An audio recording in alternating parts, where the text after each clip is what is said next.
जे निज अक्षरधाम राजत दिव्य स्वरूप धरन सो प्रकटे घनश्याम आत्यंतिक जीव मुक्ति करन काटत जे भव फंद जे जे आवत निज शरण बंदऊ सहजानंद बंदऊ सहजानंद सकल विघ्न के मुरहरन बंदऊ अक्षर ब्रह्म गुणातीत जेहि रूप दुअन ताहु प्रकट पर ब्रह्म सदा एकांतिक धर्म धरन विचरत या भुवि आज ब्रह्म स्वरूप हरि प्रकट तन प्रमुख जी महाराज प्रमुख जी महाराज बंदऊ जेहि मम गुरुचरण महंत जी महाराज बंदऊ जेहि मम गुरुचरण अक्षर पुरुषोत्तम प्रभु बंदऊ तुम पद कंज याचु पद रज सिर धरी हरहु विघन कै गंज गुरु परंपरा चरण परु आशीष अर्पहु मोहि स्वामी नारायण चरित का मानस पूरन होई स्वामी नारायण चरित का मानस पूरन होई। श्री स्वामीनारायण भगवान की जय।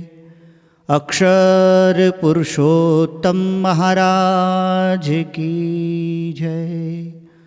श्री राधा कृष्ण देव की जय। सियावर रामचंद्र भगवान की जय। उमापति महादेव की जय। भगत जी महाराज की जय।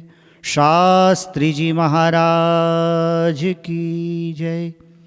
योगी जी महाराज की जय।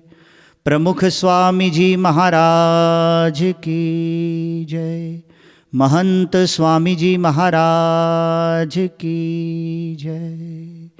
प्रमुख स्वामी महाराज शताब्दी महोत्सव की जय। श्री स्वामीनारायण चरितमानस इस पवित्र ग्रंथ के माध्यम से परब्रह्म पुरुषोत्तम भगवान श्री स्वामीनारायण जी के दिव्य चरित्र का हम दर्शन करते हैं। नीलकंठ वर्णी महाप्रभु के रूप में भगवान मानसरोवर पहुँचे थे और मानसरोवर से पुनः वैशाख शुक्ल तृतीया को अखा त्रीज को, अक्षय तृतीया को नीलकंठ वर्णी महाप्रभु बद्रीनाथ पहुंचते हैं। बद्रीनाथ में भगवान बद्रीनाथ के कपाट आज ही खुले थे। नीलकंठ वर्णी महाप्रभु स्नान करके सीधे ही बद्रीनाथ भगवान के दर्शन के लिए पहुंचते हैं। अत्यंत प्रेम मग्न होकर भगवान बद्रीनाथ जी के दर्शन में नीलकंठ वर्णी महाराज मग्न हो जाते हैं, साष्टांग दंडवत प्रणिपात करते हैं। बार बार निहार कर बद्रीनाथ जी के दर्शन करते हैं। पुजारी ने नीलकंठ को देख लिए। उनके लिए तो साक्षात बद्रीनाथ आज पुनः पधार चुके थे। पुजारी प्रसन्न हो गया। नीलकंठ वर्णी अभी भी बद्रीनाथ नर नारायण के दर्शन में ही मग्न है। दर्शन पूर्ण हुए हैं। पुजारी झट से गर्भ मंडप से बाहर निकला है और नीलकंठ वर्णी महाराज को साष्टांग दंडवत प्रणिपात करता है। भगवान हाथ पकड़कर पुजारी को खड़े करते हैं और उस समय मातृवत्सल भाव से पुजारी नीलकंठ को देखने लगता है और उसने देखा कृश काया अतिशय कृश हो गई है। 6 महीने बाद को बीत गए थे।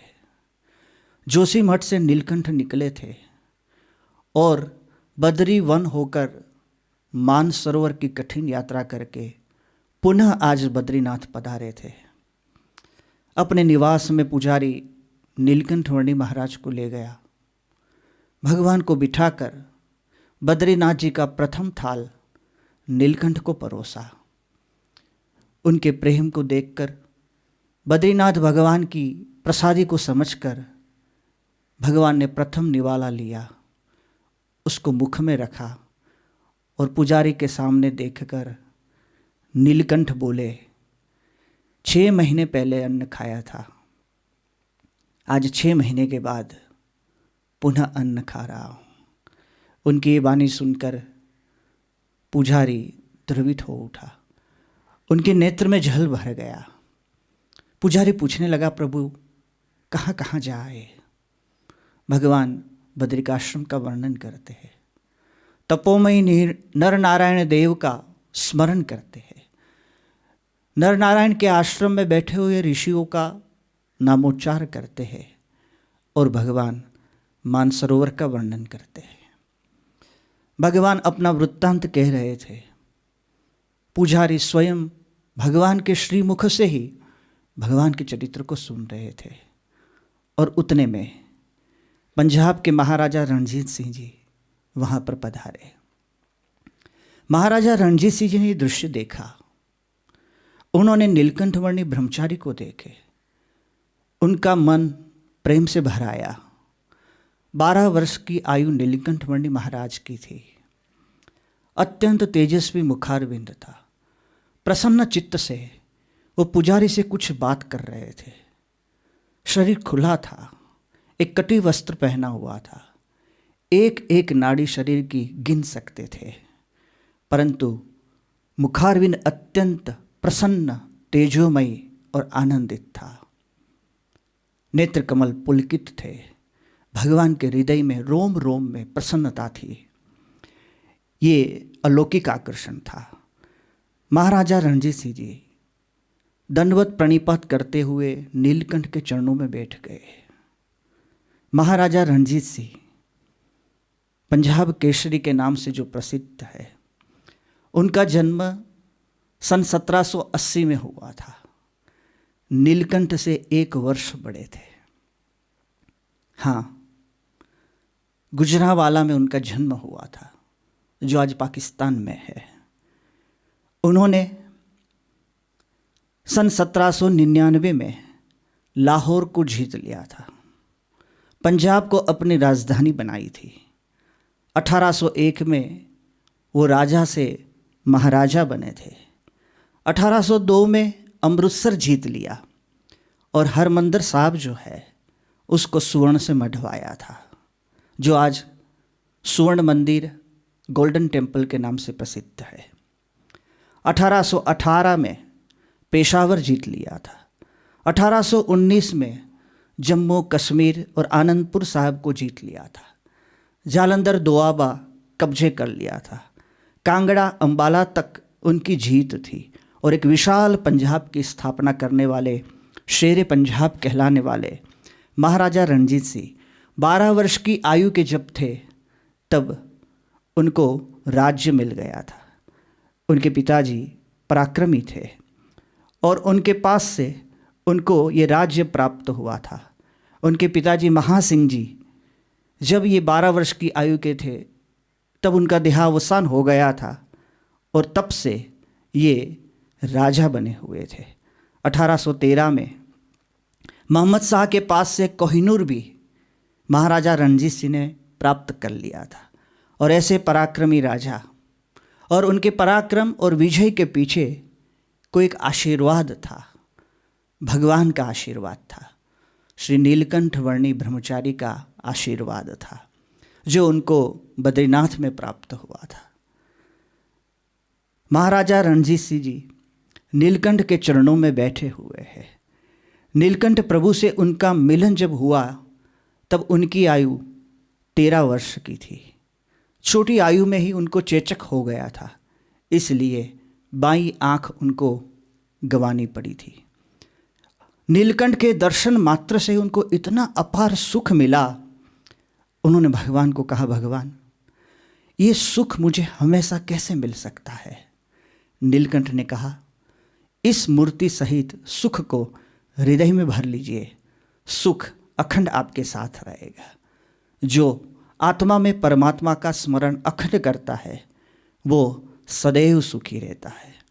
उन्होंने नीलकंठ के 2 हाथ पकड़ लिए और अपने सिर पर रखने गए और कहा, महाराज मेरे सिर पर हाथ रखकर, दोनों हाथ रखकर मुझे आशीर्वाद दीजिए। नीलकंठ ने वैसा ही किया जैसी महाराजा की इच्छा थी। उन्होंने कहा, भगवान मुझ पर निगाह रखिएगा, मुझे भूलिएगा नहीं। भगवान ने कहा, जो मुझे नहीं भूलते मैं उसे नहीं भूलता। इस प्रकार से महाराजा रणजीत सिंह को आशीर्वाद देकर नीलकंठ ने कहा, अब मुझे गंगोत्री जाना है और गंगोत्री होकर मैं हरिद्वार जाऊंगा। महाराजा रणजीत सिंह जी कहने लगे कि प्रभु मैं यहाँ से सीधा हरिद्वार जा रहा हूँ, परंतु हरिद्वार में मैं आपकी प्रतीक्षा करूँगा। भगवान ने कहा, जैसी भगवान की मर्जी। तब महाराजा रणजीत सिंह जी कहने लगे, जैसी आपकी मर्जी। भगवान यहाँ से गंगोत्री गए हैं। पुजारी ने भक्ति भावपूर्वक नीलकंठ वर्णी महाराज को विदाई दी है। भगवान अब गंगोत्री की तरफ जाते हैं। ऊपर के ग्लेशियरों को होकर भगवान गोमुख होकर गंगोत्री पधारते हैं। ये भी रास्ता बड़ा विकट है क्योंकि पूरा बर्फ से आच्छादित ये रास्ता है।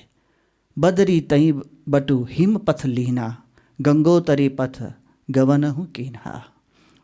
और इस प्रकार भगवान बद्रीनाथ से गोमुख होकर गंगोत्री तीर्थ पधारे हैं। उस गंगोत्री तीर्थ में जल के मध्य में ही बैठकर भगवान स्नान करते हैं। परम पूज्य प्रमुख स्वामी जी महाराज इस स्थान पर पधारे थे। श्री हरिकृष्ण महाराज को स्नान कराया था। संतों को आदेश दिया था कि आप सभी स्नान करो।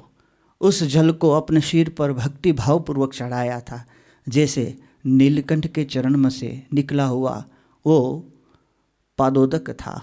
भगवान ने, प्रमुख स्वामी जी महाराज ने साक्षात नीलकंठ का स्मरण करते हुए वहाँ पर दर्शन किए थे। स्वामी नारायण महामंत्र की धुन करवाई थी और वहाँ पर सभी संतों के लिए, भक्तों के लिए सभी का स्मरण करके प्रार्थना की थी। गंगोत्री धाम उत्तराखंड के 4 धामों में से एक पवित्र स्थान है। भगवान यहाँ पर उस पवित्र तीर्थ को तीर्थत्व प्रदान करते हैं। आने वाले यात्रिकों को नीलकंठ के दर्शन हो गए हैं। अब नीलकंठ पुनः गंगोत्री से हरिद्वार पहुँचते हैं और हरिद्वार और गंगोत्री के बीच में जो भी स्थान मिले उस स्थान में रुकते रुकते भगवान पुनः हरिद्वार पहुंचते हैं। हरिद्वार में सुरसरी कल कल निनाद करती हुई बहती है। उस सुरसरी के तट पर हर की पौड़ी पर भगवान ध्यान मग्न आसन लगाए बैठे हैं। पद्मासन में नीलकंठ विराजमान है, नेत्र मुंदे हुए है, कोमल बालों की जटा सिर पर संवारी हुई है और इस प्रकार भगवान स्वस्वरूप में ध्यान मग्न है, अत्यंत प्रसन्न चित्त है। अपने ही स्वरूप में रममाण भगवान इस प्रकार मन ही मन परम तृप्ति का अनुभव करते हैं। उनका ध्यान निरपेक्ष है, उनका सुख निरपेक्ष है। अक्षराधिक मुक्त भी जिनके आधार से सुख पाते हैं वो परब्रह्म परमात्मा, उनको सुख के लिए अन्य किसी का अवलंबन नहीं चाहिए। आज नीलकंठ हर की पौड़ी पर विराजमान है और उस समय महाराजा रणजीत सिंह जी ने नीलकंठ को पुनः देख लिए। नीलकंठ के वियोग में यहाँ उनको ज्वर आ गया था। नीलकंठ को देखकर ही जैसे ज्वर दूर हो गया हो, वो दौड़कर नीलकंठ के पास आए, परंतु प्रभु अभी भी ध्यान मग्न थे। ऐसे भगवान के दर्शन करते हुए महाराजा रणजीत सिंह जी भगवान के सामने विराजमान हुए। नीलकंठ ने नेत्र खोले।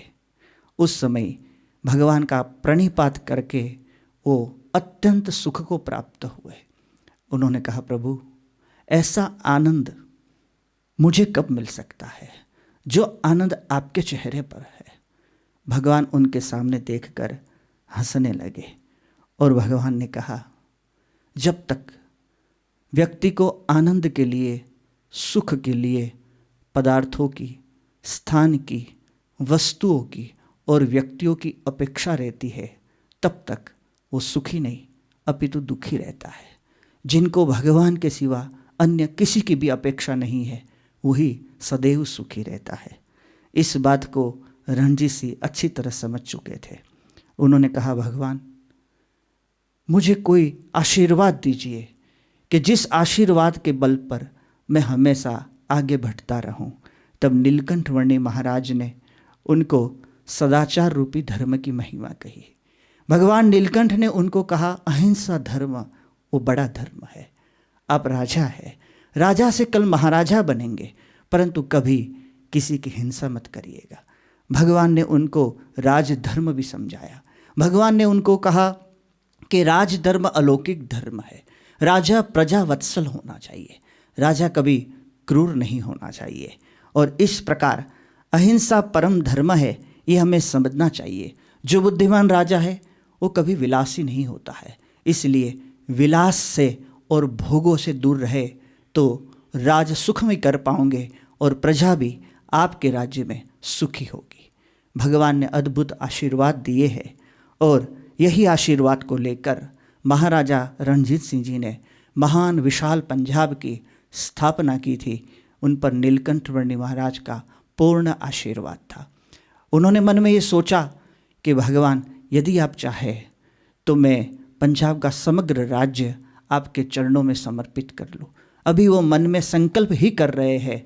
नीलकंठ ये संकल्प को पकड़कर मात्र उनके सामने देखकर हंसे। बुद्धिमान राजा भगवान की मर्जी को समझ गया।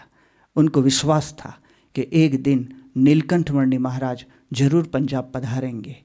और आज परम पूज्य महंत स्वामी जी महाराज ने पंजाब में जालंधर में मंदिर का निर्माण कराया है और उसमें अक्षर पुरुषोत्तम भगवान के साथ साथ नीलकंठ महाराज की तपोमयी मूर्ति की प्रतिष्ठा की है।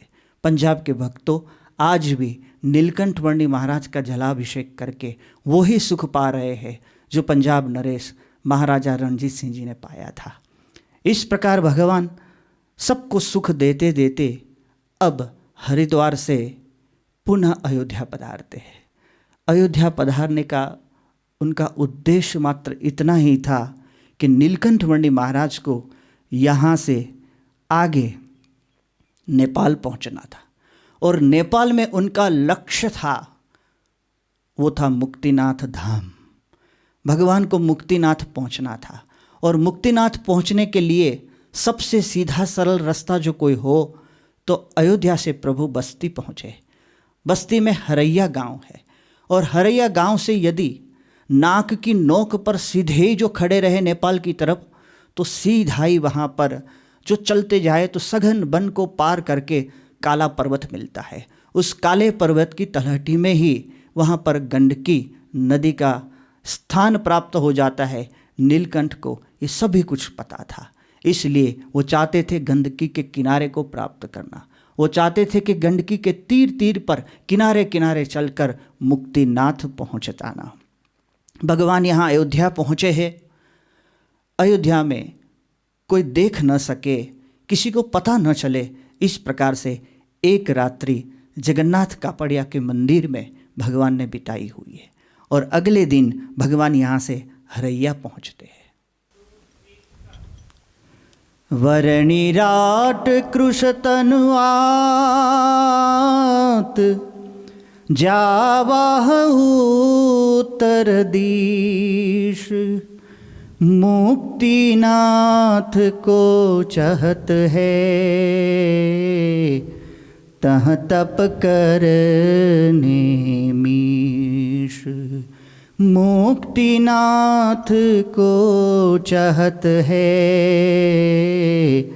तह तप करने मीश। चलत ही पायो गाँव हरैया, देखी दुकान तहाँ हलवैया। गुजर चली तह संध्या वेरा, सोचत बटुइह लेन बसेरा। देखी ताकू हलवई की माई, बोली बटू तो भूखा भाई। जिमहू कछु हम शुद्ध मिठाई, यूं कहतिया थाल भरी लाई। वृद्धा से बटू आँख मिलाई, तुरत समाधि महिला पाई। चतुर बाहु तह बटू दर्शाया, दिव्य धवल पर काश दिखाया। दिव्य धवल पर काश दिखाया, दिव्य धवल पर काश दिखाया। हरैया हलवाई की हाट पर भगवान पहुंचते हैं और वो हलवाई की माता ममता से नीलकंठ को देखती रहती है। नीलकंठ को देखकर उसके मन में, माता के मन में जो प्रश्न उत्पन्न होता है वही प्रश्न उत्पन्न हुआ, बेटा तूने कुछ खाया? तब नीलकंठ उनके भक्तिभाव को समझ गए, बोले माँ मैंने कुछ नहीं खाया है। तब उस समय वो हलवाई की माता उस समय मिठाई लेकर नीलकंठ के पास आती है। भगवान शालिग्राम को भोग लगाते हैं, अल्प ग्रहण करते हैं, बाकी प्रसाद उनको पुनः वापस दे देते हैं।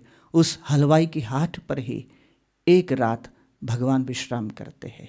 बाहर ही खुले में ही गोरख आसन लगाकर भगवान वहाँ पर अपने हाथों का सिरहाना बनाकर एक रात विश्राम करते हैं। आगे भगवान वहाँ से सीधे ही नेपाल की ओर चले हैं। भौगोलिक दिशाओं का नीलकंठ को पूरा पूरा ज्ञान था और इस प्रकार से अपने गंतव्य स्थल को वो बहुत ही अच्छी तरह समझते थे। भगवान सीधे ही वहाँ पर पहुँचे हैं और एक घना वन पसार करने के बाद वहाँ पर भगवान एक राज्य में आते हैं। उस वन में ही एक राजा उनको मिल जाता है जो वंशीपुर का राजा था। और वंशीपुर का ये राजा घोड़े पर बिठाकर नीलकंठ को अपने राज्य में ले आता है और वहाँ पर नीलकंठ पहुँचते हैं। राजा के भक्ति भाव को देखकर उन्होंने वहाँ पर राजा की भक्ति स्वीकार की है। राजा और रानी दोनों भक्तिवान थे, दोनों के मन में प्रभु की खूब आस्था थी। उनकी 2 पुत्रियाँ थी, एक का नाम इला था, दूसरी का सुशीला। वो भी बहुत ही संस्कारी थी। भगवान घर पर आए हैं। नीलकंठ वर्णी महाराज के दर्शन करके दोनों खूब पुलकित हुई है। भगवान नीलकंठ वंशीपुर के राजा के राजमहल में रहते हैं, नीलकंठ की खूब सेवा करते हैं। इला और सुशीला भी भगवान की पूजा के लिए पुष्प चयन करके ले आती थी, चंदन तैयार करके रख देती थी, कलश में जल भर कर रखती थी और प्रेम से प्रसाद भगवान के लिए तैयार करके रख लेती थी। दोनों को पता था कि नीलकंठ आँख उठाकर कभी नारियों के सामने देखते भी नहीं थे। ये उनको पता चल गया था। पूरी मर्यादा का वो परिपालन करती थी और दूर से ही भगवान के दर्शन करती थी। उस प्रकार राजा ने विचार किया। राजा और रानी रात को भगवान की ये चरित्र और चेष्टाओं को देखकर विचार करते हैं। सांसारिक भाव उनके मन के अंदर प्रकट हुआ है कि हमारी कन्याओं के लिए यदि ऐसा वर प्राप्त हो जाए। प्रत्येक माता पिता के मन में यही चिंता होती थी, जो राजा के मन में भी थी। उसने विचार किया कि यदि हमारी कन्याओं के लिए ऐसा ही वर प्राप्त हो जाए, तब उस समय रानी बोली, ऐसा ही वर प्राप्त हो जाए ये असंभव है, परंतु यही वर के रूप में प्राप्त हो जाए ये संभव है यदि हम नीलकंठ को प्रार्थना करें तो। राजा रानी ने मन में युक्ति बना ली है कि अब यहाँ से नीलकंठ को जाने नहीं देने हैं। ये वंशीपुर का राज्य नीलकंठ के श्री चरणों में समर्पित कर देना है और हम भी उनके सेवक बनकर नीलकंठ के चरणों में समर्पित रहना चाहते हैं। नीलकंठ को यहाँ रखने के लिए उनके पास एक ही उपाय था कि इला और सुशीला का विवाह यदि नीलकंठ से करा दिया जाए तो ही ये संभव बनता है। इसलिए राजा और रानी ने इस प्रकार नीलकंठ के आगे ये प्रस्ताव रखा है। भगवान अंतर्मुखी बन चुके हैं। भगवान को लगा कि सांसारिक भाव जब तक मन के अंदर है, प्रत्यक्ष भगवान विराजमान होंगे तो भी उसका कोई सुख नहीं पा सकेंगे। उनको आशीर्वाद देकर भगवान उसी रात कोई ना देखे उसी प्रकार उस राजमहल को छोड़कर निकल गए हैं, प्रलोभनों को छोड़कर निकल गए हैं। सांसारिक कोई भी सत्ता का मद और उसकी प्राप्ति की इच्छा नीलकंठ के मन में नहीं थी। वो राज्य करने के लिए निकले नहीं थे, अनंत जीवों के कल्याण के लिए वो निकले हुए थे। नीलकंठ निकल गए ये समाचार भोर होते ही राजा को जब मिले, वंशीपुर के राजा ने घुड़सवारों को दौड़ाए, परंतु राम के धनुष में से तीर निकल गया हो, इतने वेग से नीलकंठ वर्णी उस स्थान को छोड़कर निकल गए हैं। राजा और रानी संतप्त हुए हैं, दुखी हुए हैं। नीलकंठ वर्णी महाराज के उस पावनकारी दिव्य सानिध्य से वंचित हुए हैं और उस विरह में व्याकुल होकर वो दोनों रोने लगे हैं।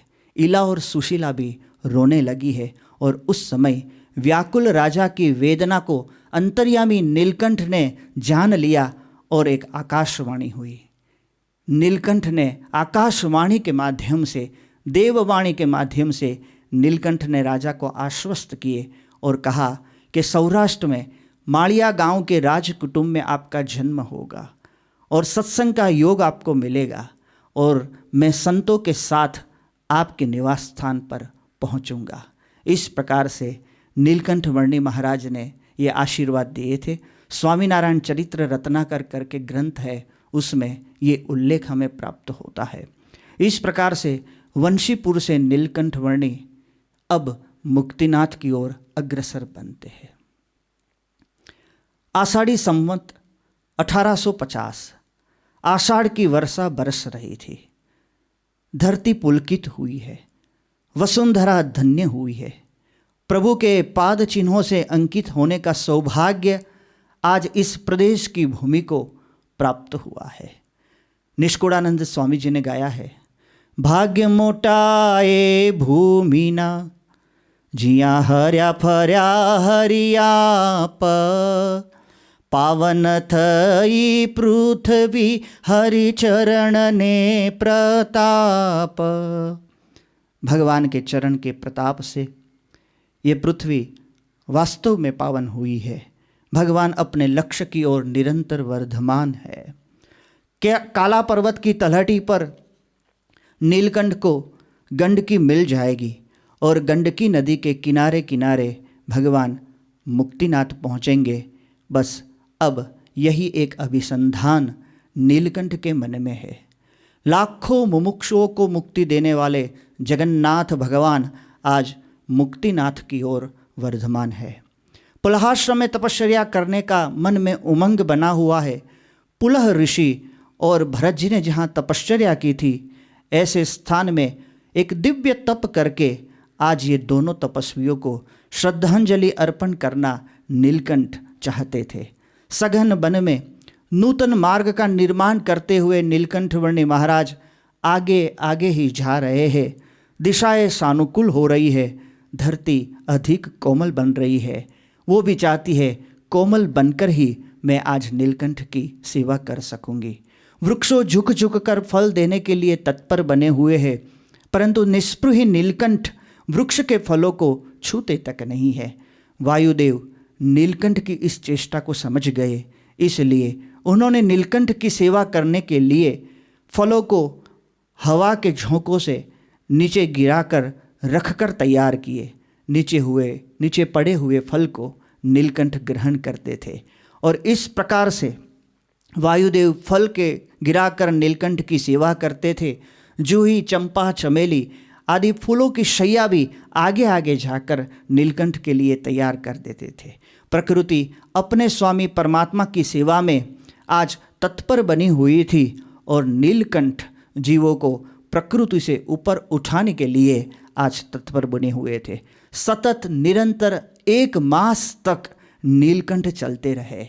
तब काला पर्वत की तलहटी पर उस सघन वन में नीलकंठ ने प्रवेश किया है। गेंडा, जंगली भैंसे आदि जंगली जानवरों के बीच में नीलकंठ यहाँ पर पहुँचे हुए हैं। इस सघन वन में किसी का कहीं प्रवेश होता नहीं था। मानव का पद संचार देखकर ये हिंसक जानवरों भागने लगे, किंतु नीलकंठ के समीप आते ही मस्तक झुकाकर ये जंगली भैंसे नीलकंठ को नमन करके चले जाते थे।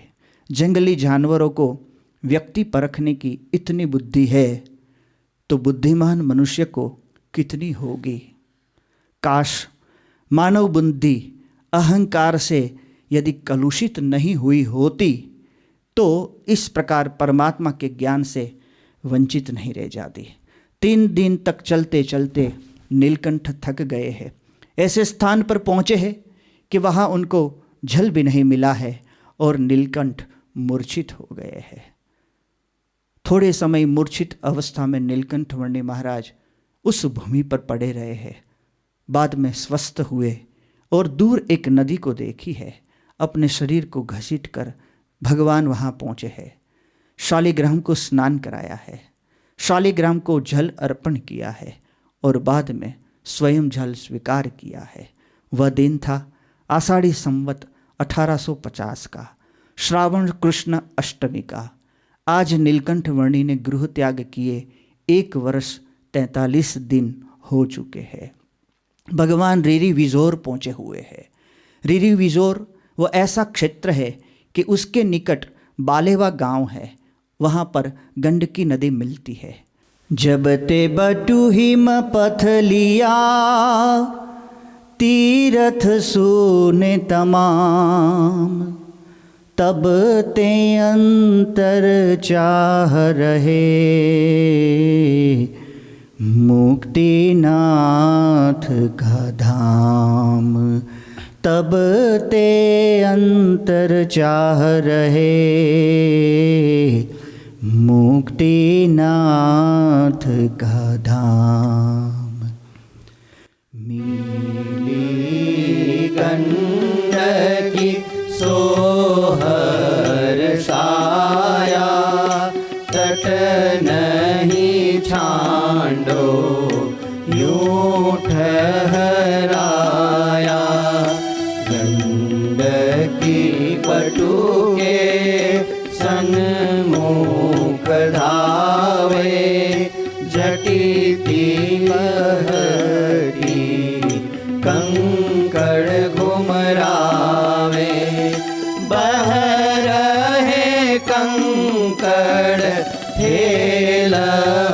ठेला। चोर चोर बटू जाई अकेला, छांडत नहीं बटू गंडकी तीरा। नासा द्रुगरी चलत गभीरा, तातो पानी पथ बटू पायो। इहाँ ते ना कछु पथ द्रुग आयो। अन्नपूर्णारो धवलगिरि बीजो, गहन घाटी अति दुर्गम गीचो।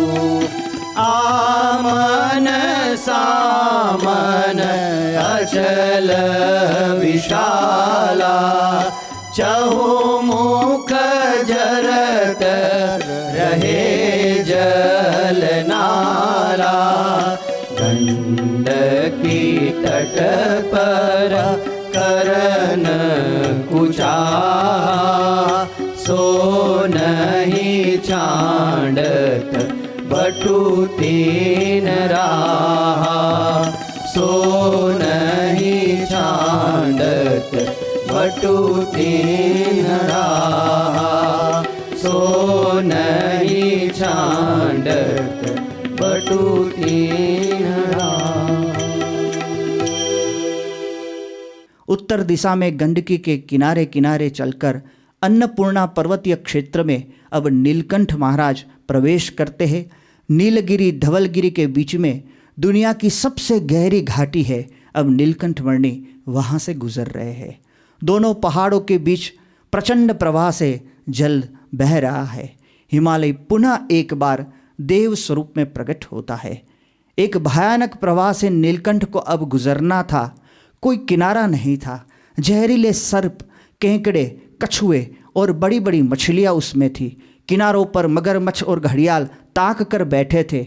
देव स्वरूप में हिमालय ने पूछा कि महाराज, इस रास्ते से जाना कठिन है, वहाँ से मत चलिएगा। नीलकंठ ने कहा, हमें जीव जंतुओं का कोई भय नहीं है, सब कुछ भगवान की इच्छा से होता है। हिमगिरी ने निश्वास निकाला। वर्णी ने पूछा, क्या हुआ? बोले, प्रभु, अकारण कष्ट मात्र जीवों के कल्याण के लिए ही आप सह रहे हैं। ऐसे तुच्छ पामर जीवों को अपना सानिध्य प्रदान करने के लिए आपका ये पुरुषार्थ है, परंतु पृथ्वी के जीवों इस उद्देश्य को नहीं समझ पाएंगे। आगे के अवतारों को भी कोई नहीं समझ पाए थे।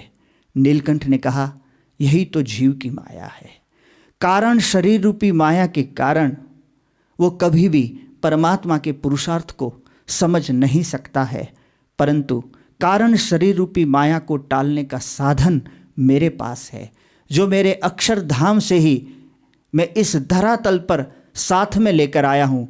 मेरे निजी निकटतम प्रियतम भक्त साक्षात अक्षर ब्रह्म को, जिनको उनका योग हो जाएगा, उनकी जीव दशा दूर हो जाएगी और उस जीव में ब्रह्म भाव भर के उनको मेरी भक्ति के योग्य बनाएंगे और मेरे परम सत्य स्वरूप की पहचान अनंत मुमुक्षुओं को ये सत्पुरुष कराएंगे। हिमाचल ये बात मात्र सुनता ही रहा। जलचरों प्रभु के दिव्य सानिध्य से समाधिस्थ बने हुए हैं और उस गुफा में से बहते हुए प्रचंड वारी प्रवाह के सामने तैर कर नीलकंठ आगे निकले हुए हैं। एक ऊंची चट्टान से अब नीलकंठ को काली गंडकी पार कर पूर्व दिशा में चलना था। प्रकृति के प्रचंड तांडव का उपशमन करना था। इंद्रिय की वृत्ति जितनी प्रचंड वेग से विषयों की ओर प्रवाहित होती है, उसी प्रकार से ये गंडकी प्रवाहित होती हुई यहाँ नजर आ रही थी। नीलकंठ ने उस वेग को भी पार कर दिया। नीलकंठ पर उसका कोई प्रभाव नहीं पड़ा। भगवान अब पूर्व की दिशा में आगे चलते जा रहे हैं। नीलगिरी पर्वत, काला पर्वत 23,698 फुट की ऊंचाई का है। धवलगिरी 26,811 फुट की ऊंचाई का पर्वत है। नीलकंठ अब इस तलेटी में थे, अब उसकी चढ़ाई शुरू हुई है। भगवान चलते चलते कागबैनी होकर अब मुक्तिनाथ पहुँचे हुए हैं। मूल गंडकी अब उत्तर की ओर बहने लगी है और नीलकंठ वर्णी महाप्रभु पूर्व की ओर चले हैं। सामने 17,770 फुट ऊंचा थोरांग पर्वत है। दक्षिण में अब नीलगिरी पर्वत 23,698 फुट ऊंचा है। उत्तर में मुष्टांग पर्वत 21,273 फुट ऊंचा है। इन पर्वतों की घाटी में 12,500 फुट की ऊंचाई पर मुक्तिनाथ भगवान का मंदिर विराजमान है।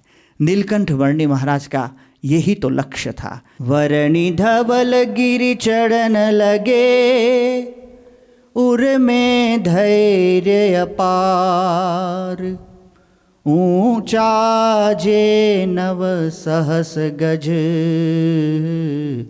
और बड़ा विस्तार।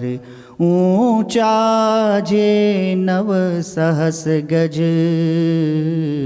और बड़ा विस्तार। सीतगिरि पर बटु करत प्रयाना, हृदय धीर जो धाम सयाना। चढ़ाई अरु उतराई अपारा, यही गिरि को न जावत पारा। कागबेनी बटु बिचही पावा, थोरांग गिरि तह से दरसावा। थोरांग मधि पुल आश्रम आया, जे सहस गज 4 सवाया। जे सहस गज 4 सवाया, जे सहस गज 4 सवाया।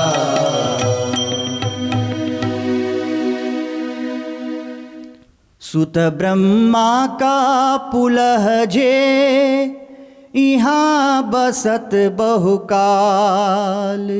सो पुलहाश्रम प्रथित भया, जो पावे सो न्याल।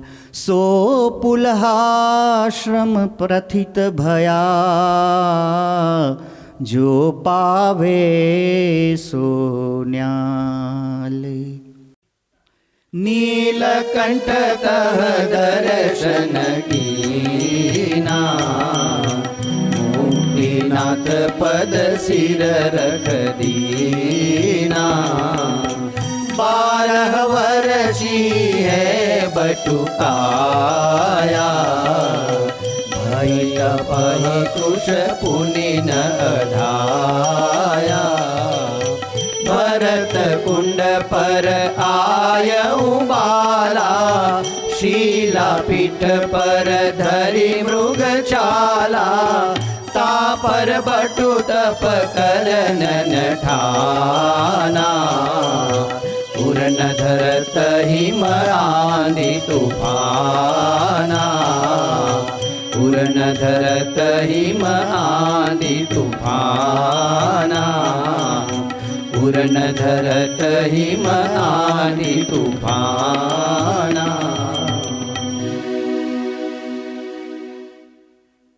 आज यात्रियों पोखरा से जोमसम होकर सीधे ही मुक्तिनाथ के दर्शन के लिए जा सकते हैं। रास्ता बहुत ही सरल हो चुका है, साधन और सुविधाओं खूब अधिक बन चुकी है। अब तो हम सीधे हेलीकॉप्टर से अथवा विमान के माध्यम से जोमसम पहुंच जाए और जोमसम से मुक्तिनाथ का रास्ता सीधा करके हम भगवान मुक्तिनाथ जी के दर्शन कर सकते हैं। परंतु नीलकंठ वर्णी महाराज उस समय जिस रास्ते से आए थे वो रास्ता बड़ा कठिन था। यह ऐसा सुंदर मंदिर है, यहाँ गंडकी चक्राकार बहती है। नेपाली पेगोडा शैली का भगवान विष्णु का यहाँ पर मंदिर है। श्रीदेवी भूदेवी के साथ श्री नारायण भगवान यहाँ पर विराजमान है।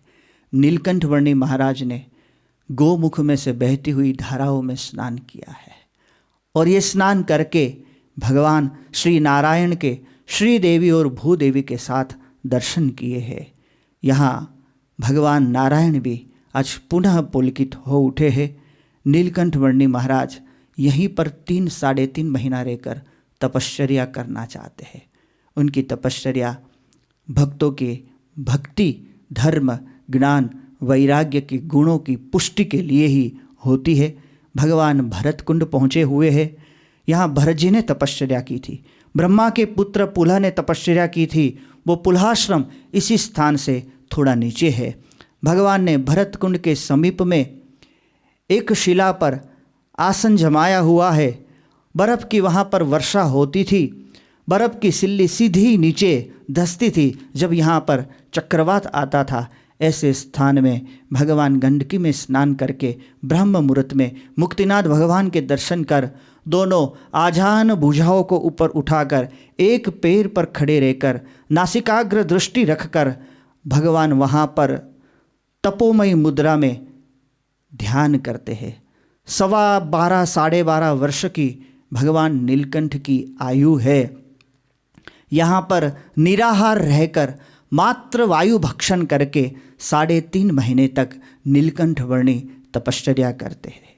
तपश्चर्या की सीमा का अतिक्रमण नीलकंठ वर्णी महाराज ने कर दिया था।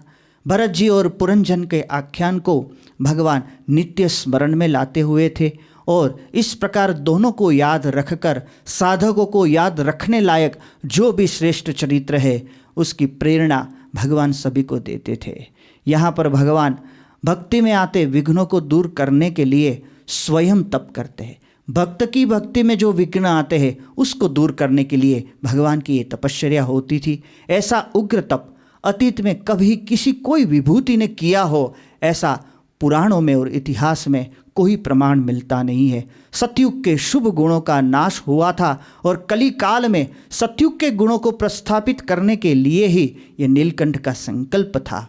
चातुर्मास की समाप्ति पर आषाढ़ी संवत 1850 प्रबोधिनी एकादशी का शुभ प्रभात हुआ है और आज भगवान सूर्य नारायण ने दर्शन दिए हैं। नीलकंठ वर्णी महाराज के आगे प्रत्यक्ष सूर्य नारायण भगवान देव स्वरूप में आज प्रकट हुए हैं। नीलकंठ वर्णी महाराज भगवान देव स्वरूप सूर्य नारायण जी को वंदन, प्रणाम, प्रणिपात निवेदित करते हैं। सूर्य नारायण भगवान जिनके रोम रोम में कोटि सूर्य सा प्रकाश है, ऐसे नीलकंठ वर्णी महाराज आज समग्र ऐश्वर्य को ढककर मनुष्य तन में विराजमान है, उनके सामने प्रत्यक्ष हुए हैं।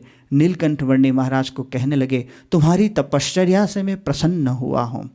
नीलकंठ वर्णी महाराज ने सूर्य नारायण देव को कहा है कि मुझे वरदान दीजिए। सूर्य नारायण हंसने लगे।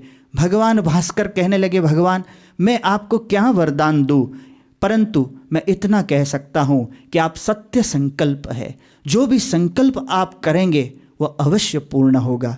भगवान ने कहा, मेरा नैष्ठिक व्रत अखंड रहे, इंद्रियों और अंतःकरण के गणों से मेरी रक्षा हो।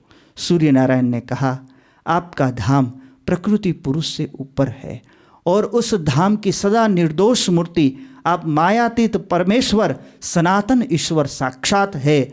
भगवान आपकी सदैव रक्षा का वरदान आप मांग रहे हैं, यह आपका मनुष्य चरित्र है। जो आपके चरित्र का इस प्रकार से स्मरण करेगा वो भी मायातीत हो जाएगा। इस प्रकार मनुष्य चरित्र में भी आप सदा निर्दोष मूर्ति साक्षात सनातन ईश्वर है।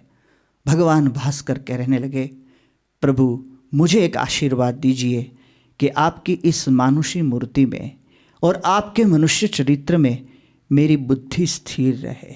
आपके स्वरूप में अखंड निर्दोष भाव से मैं बुद्धि को स्थित कर सकूं, ये मुझे आशीर्वाद दीजिए। नीलकंठ वर्णी महाराज ने भगवान सूर्य नारायण से इस प्रकार का संवाद वहाँ पर किया हुआ है। अब भगवान मुक्तिनाथ से बुटोल नगर की तरफ जा रहे हैं। बटुगंड की छोर गयो, तीर तीर चली जाई, जब दक्षिण पथ गई नदी, तब घन वन को पाई। जब दक्षिण पथ गई नदी, तब घन वन को पाई। पूर्व दिशा का पथ गहिरीना, पर्वत घाटी लंघन कीना। उतर चढ़ी घन जंगल छाई, निबिड़ तमस कछु दिखत नाही। चलत नीलकंठ साम गुंजाते, गोपी गीत पवर गीत गाते। गरजत सिंहरू बाघ हुंकारे, गेंडे हाथी बिहर न्यारे। साप मेवले बिच्छू बिलारे, अरने इत उत दौड़त कारे। पथ बीच पायो पुर अभिरामा, बूटोल पुर दीन को है नामा। बूटोल पुर दीन को है नामा। बूटोल पुर दीन को है नामा। मुक्तिनाथ से उसी रास्ते भगवान गंडकी घाटी से नीचे उतर गए हैं और गंडकी घाटी को पार करते करते धवलगिरी नीलगिरी को पसार करके भगवान गंडकी के छोर पर पहुंच गए हैं। ऐसे स्थान पर पहुंचे हैं जहां गंडकी दक्षिण दिशा की तरफ जाती है, रुरु क्षेत्र जिसको कहते हैं, और वहां से नीलकंठ उस गंडकी का किनारा छोड़ दिया है और पूर्व भनी नीलकंठ जाने लगे हैं। भ्रमर गीत, गोपी का गीत और सामवेद का गान करते करते पर्वतीय चढ़ाई और उतराई को भगवान नीलकंठ यहाँ पर पार करते हैं। कर्मानुसार कीट पतंग पशु पंखी वृक्ष आदि का जो शरीर मिला था और ऐसे शरीर में मुक्ति का कोई साधन जो कर नहीं पाते थे, ऐसे जीव को उस प्रारब्ध से मुक्ति दिलाने के लिए भगवान यहाँ से ये विकट वनों में पसार हो रहे हैं। अपने दिव्य संबंध से सभी जीवों को ऊर्ध्व गति प्राप्त हो, यही एक भगवान का मनोरथ है। और ऐसे रास्ते में भगवान मुक्तिनाथ से बुटोल की तरफ पधारते हैं। बुटोल रास्ते की तराई में भगवान पहुंच गए हैं और उस समय उस पर्वत की तलहटी में, उस तराई प्रदेश के अंदर उनको वन में एक साधु मिला हुआ है। साधु का नाम था मोहनदास।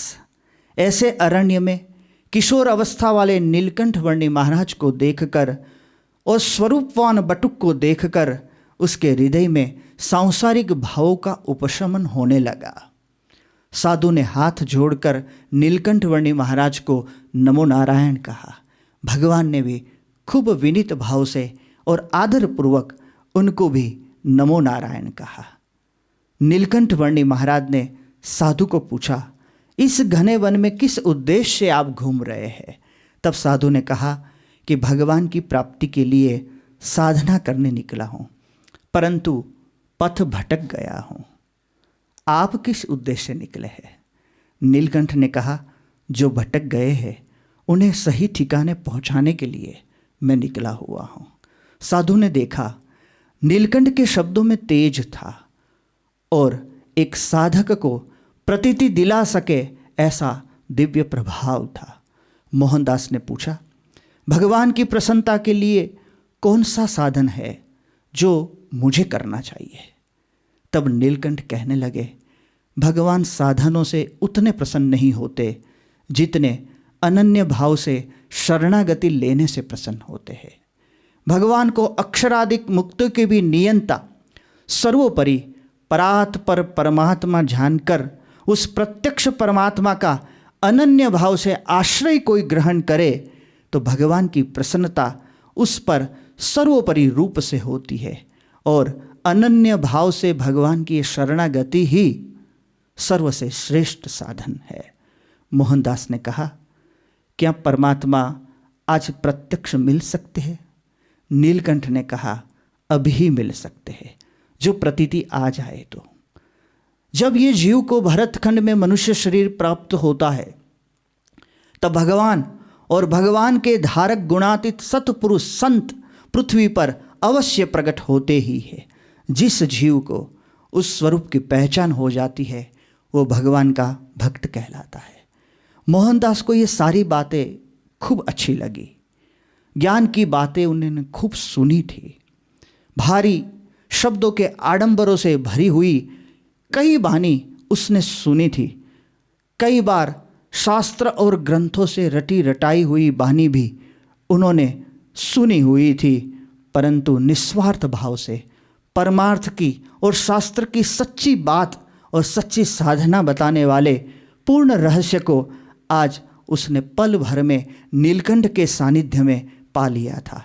नीलकंठ सहज भाव से बोल रहे थे, उनके मुख पर तेजस्विता थी, नीलकंठ की वाणी में ओजस्विता थी, नीलकंठ के मन में निश्चिंतता थी, नीलकंठ के हृदय में प्रसन्नता थी। साधु को लगा मैं सही में ठिकाने लग गया हूँ। हाथ जोड़कर वो कहने लगी कि प्रभु मुझे आपके समीप में रखिएगा, यदि आप प्रसन्न हो तो मैं आपके साथ चलना चाहता हूँ। नीलकंठ असंगी अकेले चलते थे, परंतु वर्णी ने आज इस साधु को शुद्ध हृदय का देखा और निष्कपट भाव से सत्संग करने की उसकी रुचि देखी। इसलिए भगवान ने थोड़े समय के लिए उनको अपने संग लिया है। नीलकंठ ने देखा कि साधु में ज्ञान पिपासा है, धर्म में अभिरुचि है, सरल चित्त है, परंतु अभी भी सांसारिक पदार्थों से उसका आकर्षण हटा नहीं है, क्योंकि साधु बार बार नीलकंठ के पास जो तुम्बी पात्र था उसको देख रहा था। किसी ने नीलकंठ को एक सुंदर तुम्बी पात्र भेंट दिया था और नीलकंठ के हाथों में वो सुंदर तुम्बी पात्र देखकर बार बार मोहनदास उसको देखता था। चलते चलते रास्ते में एक नदी आई, घुटनों तक का पानी था। मोहनदास प्रभु के साथ साथ पानी में उतरा है। नीलकंठ वर्णी पानी में चलते थे। कई जगह पर पानी के पत्थरों में काई लगी हुई थी। नीलकंठ के हाथ में सुंदर तुम्बी पात्र था। एक बार नीलकंठ एक पत्थर पर फिसल गए। जैसे ही फिसल गए, तुम्बी पात्र पत्थर के साथ थोड़ा सा टकराया। उस समय मोहनदास पीछे पीछे आ रहे थे। उन्होंने भगवान नीलकंठ को कहा कि भगवान धीरे से चलिएगा, भगवान कहीं फिसल न जाए, आप धीरे से चलिएगा। भगवान ने धीरे से उनको कहा कि आप भी ध्यान रखिएगा, कहीं फिसल न जाए। थोड़े आगे गए हैं, उस चौड़ी नदी के अंदर दोबारा नीलकंठ फिसल गए। तब मोहनदास के भीतर में जो था वो निकल गया। उसने कहा प्रभु ध्यान रखिए, कहीं फिसल न जाए, नहीं तो ये तुम्बी पात्र टूट जाएगा। नीलकंठ उनके मन की बात को समझ गए। किनारे पर आकर एक पत्थर की शिला के साथ तुम्बी पात्र को पटक कर वहीं पर नीलकंठ ने उसको फोड़ दिया। मोहनदास कहने लगा, अरे अरे नीलकंठ जी ने क्या कर दिया, इससे अच्छा होता आपने मुझे दे दिया होता। तब नीलकंठ ने उनके सामने देखकर कहा, मैं यही कहता था कि कहीं फिसल मत जाना। पदार्थों में जो फिसल जाए तो संतत्व का पथ चूक जाते हैं। भगवान का ये सुंदर दर्शन उनको प्राप्त हो गया था। उनके सानिध्य में इस प्रकार से सुंदर लाभ प्राप्त हो गया था। भगवान सघन वन में और प्रवेश करते हैं। ऐसे वन में उनको वैरागियों की एक टोली मिली है। भगवान नीलकंठ मोहनदास साथ में है, वैरागियों की टोली सामने से आ रहे हैं। एक वृक्ष पर जामुनी रंग के फल लगे हुए थे। नीलकंठ ने उसमें से एक फल खाया। मोहनदास भी फल खाने के लिए तत्पर हुआ। तब नीलकंठ उनको रोकते हैं और रोकते हुए नीलकंठ कहते हैं कि ये जहरीले फल है, मोहनदास इसको मत खाइए। और मोहनदास ने उस फल को छोड़ दिए। वैरागियों की टोली में से 4 बैरागी आगे आए और उन्होंने वो फल तोड़ा। संवाद तो उन्होंने भी सुन लिया था, परंतु मोहनदास ने जब नीलकंठ को पूछा कि प्रभु जहरीले फल है तो आपने क्यों खाए, भगवान ने कहा मेरी बात अलग है। वैरागियों को लगा यदि इसकी बात अलग है, ये महापुरुष है, तो हम भी महापुरुष है। ऐसा मानकर 4 वैरागियों ने वो फल तोड़े और खाए और उनकी जहर के कारण मृत्यु हो गई। वैरागियों ने ये अनुभव वहाँ पर किया कि महापुरुष की बहिरंग क्रियाओं का अनुकरण हमें कभी भी महान बनाता नहीं है, परंतु महापुरुष के अंतरंग गुणों को यदि हम आत्मसात करने की चेष्टा करें तभी हम महान बन सकते हैं। नीलकंठ वर्णी महाराज के साथ आगे चलकर एक तीर्थ स्थान में मोहनदास गया। उसी तीर्थ स्थान में, उसी शिवालय के अंदर मोहनदास को भगवान ने छोड़ दिया और कहा यहीं रुककर अब भगवान की सेवा करो और कुछ वर्षों के बाद मैं गुजरात पहुंचूंगा, तब आपको पुनः मिलूंगा। वर्षों के बाद भगवान जब गुजरात में पहुँचे तब ये मोहनदास साधु वहाँ पर द्वारिका की यात्रा के लिए पधारा था और वहाँ मांगरोड़ में उनको नीलकंठ अब सहजानंद स्वामी बन चुके थे, उनके दर्शन हुए। नीलकंठ के दर्शन सहजानंद के रूप में करके मोहनदास परम तृप्त हो गया और भगवान के चरण में वहीं टिक गया। सहजानंद स्वामी जी ने उनको दीक्षित किया और स्वामीनारायण संप्रदाय के परमहंसों में सद्गुरु व्रजानंद स्वामी जी के रूप में वो मोहनदास जी ने भगवान की महान सेवा की। अब भगवान बुटोल की ओर अग्रसर बने हुए हैं। नेपाल छोटे छोटे राजाओं के प्रदेशों से बना है। सन 1750 के बाद नेपाल छोटे छोटे राज्यों में बंट गया था। ऐसे राज्यों में साधु वैरागियों की टोलियों को पोषण मिलता था और ऐसे साधुओं की टोलियों को देखते देखते नीलकंठ आगे बढ़ रहे हैं। एक सुंदर नगर देखा जो उपवनों से सजा हुआ था। नदी के किनारे सुंदर उद्यानों देखे और उसमें सुंदर भवन बने हुए थे। नीलकंठ अनुज्ञा लेकर एक फुलवारी में प्रवेश करते हैं और एक साधु की टोली वहाँ पर जमी हुई थी। राजा का वो बगीचा था। नगर का नाम था बुटवल नगर और राजा का नाम था महादत्त राजा। नेपाल का राजा पृथ्वीनारायण शाह, उसके 2 पुत्र थे, प्रताप शाह और बहादुर शाह। प्रताप शाह राजगद्दी पर बैठे और युवानी में ही उसकी मृत्यु हो चुकी थी। उसका बालक 2.5 वर्ष की आयु का था जिसका नाम रण बहादुर शाह था। उसका बड़ा छोटा भाई बहादुर शाह कुशल और पराक्रमी था। गोरखा राज्य का संवर्धन करना था, परंतु महादत्त सेन से ही वो भयभीत था। इसलिए उन्होंने महादत्त की पुत्री विद्या लक्ष्मी का विवाह रण बहादुर शाह के साथ करा लिया था और महादत्त की सेना की सहाय से उन्होंने काठमांडू को जीत लिया था। 20,000 चौरस मील क्षेत्र का गोरखा राज्य में उन्होंने जीत कर काठमांडू को जोड़ दिया था और अब नेपाल की राजधानी काठमांडू बन गई थी। तो ऐसे काठमांडू को मिलाने वाले रणधीर राजा महादत्त सेन, उसकी एक बहन थी, उसका नाम माया रानी थी। पृथ्वी जैसे ऋतुओं में फलवती बनती है, उसी प्रकार राजा महादत्त का तप, व्रत, दान, पुण्य आज फलित हुआ है। फुलवारी में एक वृक्ष के नीचे वर्णींद्र महाप्रभु विराजमान हुए हैं। उस वृक्ष के स्थान पर आज एक सुंदर संगमरमर का एक कलात्मक मंडपम तैयार हुआ है और परम पूज्य महंत स्वामी जी महाराज की प्रेरणा से BAPS संस्था द्वारा निर्मित ये सुंदर कलात्मक संगमरमर का जो कलात्मक मंडपम है उसमें नीलकंठ वर्णी महाराज की मूर्ति की प्रतिष्ठा परम पूज्य त्याग वल्लभ स्वामी जी के वरद हस्तों से हुई है। ऐसा स्थान आज भी हम सभी के लिए स्मरणीय बना हुआ है। नीलकंठ यहाँ नित्य क्रमानुसार प्रातःकाल नदी में स्नान कर लेते थे। राजा महादत्त और उसकी बहन माया रानी साधुओं के दर्शन के लिए यहाँ नित्य आया करती थी। महारानी नीलकंठ की मोहक कांति, तपश्चर्यामय शरीर और किशोर अवस्था और निर्दोष मुखमंडल देखकर स्तब्ध रह गई थी। महादत्त ने पूछा नीलकंठ को कि कल तक आप थे नहीं, आपके शरीर को देखकर लगता है कि आपने तपश्चर्या की सीमा को लांघ दी है, बाकी वैरागियों से आप कुछ भिन्न दिखते हैं। नीलकंठ कहने लगे, राजन, मैं पहली ही बार आया हूँ और सत्संग करने से रागी और वैरागियों का क्या भेद है वो अपने आप पता चलता है। भगवान के सिवा कहीं पर राग ना हो और जिनके संग से भगवान के प्रति अनुराग प्रकट हो जाए वही सच्चा वैरागी है। माया रानी तो नीलकंठ को देखती ही रही थी। उनके हृदय में वही मातृवत्सल भाव प्रकट हो गया था। वो यही सोच रही थी कि किसके कलेजे का ये टुकड़ा आज वैरागी बनकर निकल गया है। वो सोचती रही, उनके आंखों में अश्रु आ गए। उस फुलवारी में एक भवन था।